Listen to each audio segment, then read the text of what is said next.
l'agriculture est fondamentale. C'est intéressant de voir ce qui s'est passé dans la société française au cours des dernières années. On a eu plusieurs chocs qui ont frappé, on va dire, l'opinion publique. Alors évidemment, quand on parle opinion publique, il ne faut pas confondre les gens qui, de temps en temps, font un peu de bruit à la télévision, dans un côté comme dans l'autre, du reste, et puis les vrais gens, quoi, ceux du terrain. Il y avait une sorte de divorce qui s'était mis en place petit à petit. On n'avait pas bien fait attention quand on est agriculteur. On n'avait pas bien vu que la société française, qui était une société fondamentalement agricole, il faut rappeler, l'Europe a été créée notamment par la France pour la politique agricole commune. C'était ça, la raison pour laquelle on a créé l'Europe. C'était pour dire, nous avons vécu pendant la Seconde Guerre mondiale et juste après la Seconde Guerre mondiale, dans la crainte de la famine. Et ça, évidemment, les jeunes générations, elles n'imaginent même pas. Mais vous voyez, moi, c'est mes parents qui ont vécu ça, qui ont vécu le fait qu'on pouvait ne plus manger à sa faim en Europe. Et donc, l'idée, dans les années 50, c'est de dire, pour que ça ne revienne pas, il faut qu'on fasse une agriculture européenne. L'Europe s'est faite sur l'agriculture. Le premier budget, à l'époque, c'était le budget agricole, il y avait que ça. Parce que d'ailleurs, à l'époque, entre parenthèses, on avait refusé le budget de la défense et éventuellement un budget de ce qui allait avec, c'était faire de l'acier et de l'énergie et du charbon. Bon, enfin bref, je dirais là peut-être il fallait tout de suite à l'époque commencer à penser peut-être un peu plus loin, mais ne parlons pas des choses un peu tragiques. Donc l'agriculture, c'était la France. La France est toujours la première puissance agricole européenne. Et puis petit à petit, le fil s'est un peu dénoué. On va dire le lien entre l'agriculture et la population française, il a commencé à se distendre sans que réellement les agriculteurs ne s'en rendent compte.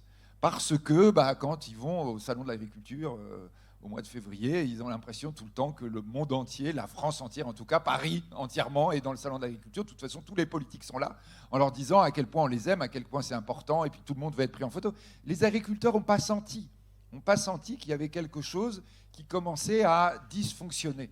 Et que vous aviez des députés, j'ai eu l'occasion de discuter, c'est comme ça que j'ai créé ma chaire, moi, vraiment. Quand je voyais des députés qui avaient sur leur territoire, c'était pas ici, ils avaient de la chimie, ils avaient de l'automobile, ils avaient du pétrole, pour vous dire, c'est sur l'estuaire de la Seine. Et la première chose contre laquelle ils montaient au créneau, c'était la problématique du gaz des vaches.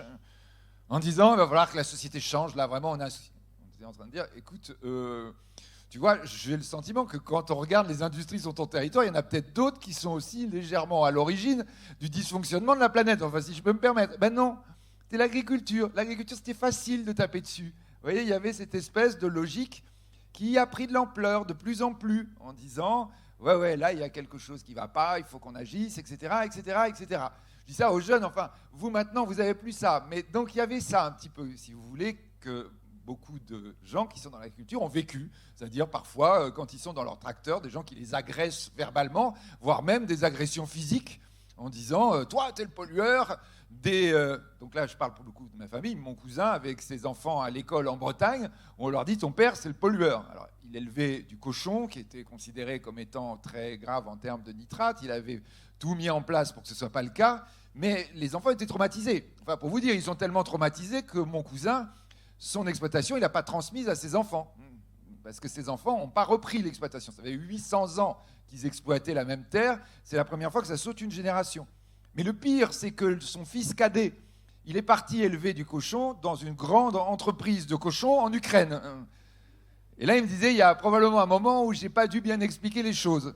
Il y a dû avoir un truc qui n'allait pas dans ma présentation.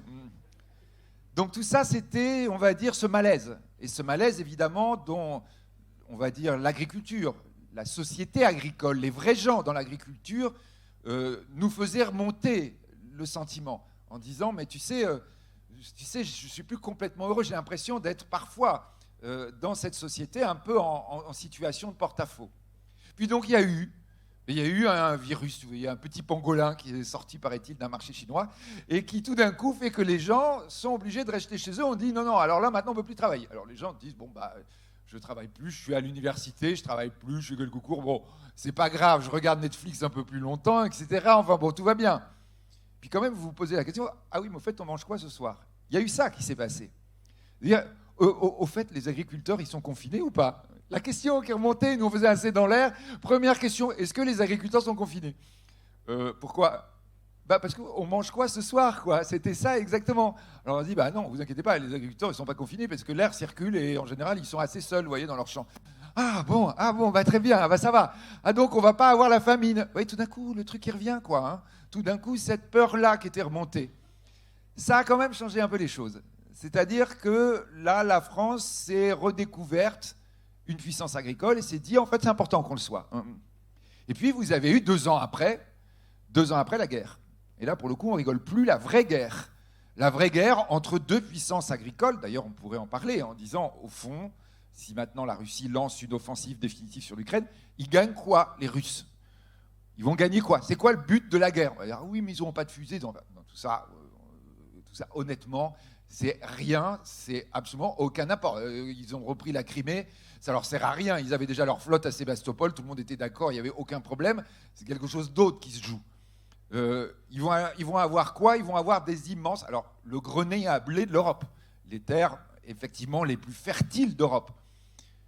Ça suffit comme stratégie? C'est vraiment ça qu'ils voulaient? En revanche, ce qu'on voit d'un seul coup, c'est que quand vous avez la guerre sur la Russie, qui était devenue, du fait de la volonté de Poutine d'ailleurs, une puissance majeure mondiale dans l'agriculture, plus l'Ukraine, quand les deux sont en guerre, tout d'un coup, la notion de famine revient. C'est-à-dire que là, vous avez une grande partie du monde qui dit « mais s'ils ne nous vendent plus de blé, c'est simple, on n'a plus rien à manger ». C'est-à-dire que là, très concrètement, c'est revenu. L'idée qu'il y avait un vrai problème qui pouvait se poser. Et même en France, puissance agricole, on découvre à cette occasion, quand vous avez la guerre, les marchandises ne circulent plus. On découvre qu'il y a des pans entiers de ce que nous mangeons que nous ne produisons plus. C'est, si vous voulez, le côté qui s'est produit dans d'autres secteurs d'activité, la sidérurgie, quoi, vous voyez, d'un seul coup, on se rend compte qu'en fait, on ne produit plus notre acier, ce que vous disiez tout à l'heure sur la chlorine, c'est comme ça qu'on se prononce. Voilà, chlorelle, pardon.